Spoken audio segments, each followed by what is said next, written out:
Did you know that it's actually possible to make your Sims 4 save dependent on a mod? Or even multiple mods?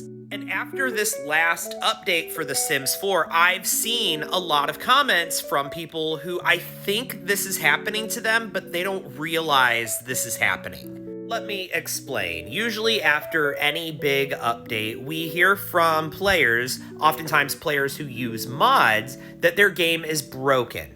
And the standard advice is usually, oh, the reason that your game is broken is because your mods have to be updated, so until they're updated, just take your mods out.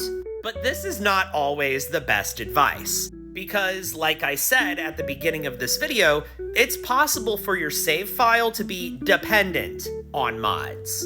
And if you have a save that is dependent on mods and you try just pulling your mods out and loading up that save, it's very possible that that save might just fail to load. Or if it does load, things might be broken. Maybe your sim has a job that came from a mod. Or maybe they have traits that came from a mod. In fact, it's even possible for your save to become dependent on MC Command Center, and I feel like this is one that people don't even think about. Most people think of MC Command Center as just a management mod, something they can pull out of their game with no consequence.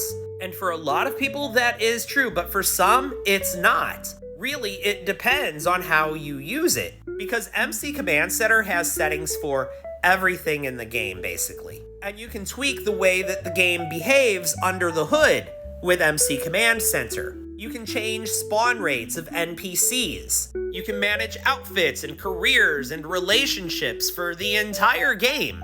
You can change the way pregnancy works. You can even create custom lifespans for your Sims.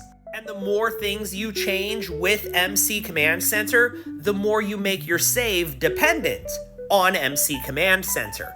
So even if all you have is MC Command Center and maybe like UI cheats and a couple of other like very small mods, it's still very possible that your save file could be dependent on your mods. Just telling people that they need to pull their mods out when there's an update might not be the right answer for everyone. And yes, I understand there are some people out there that don't use mods and their game is broken. But that's a different topic. That's not what this video is about. But if you are someone who is told to take your mods out and doing so seems to have broken your game even more, this is probably why.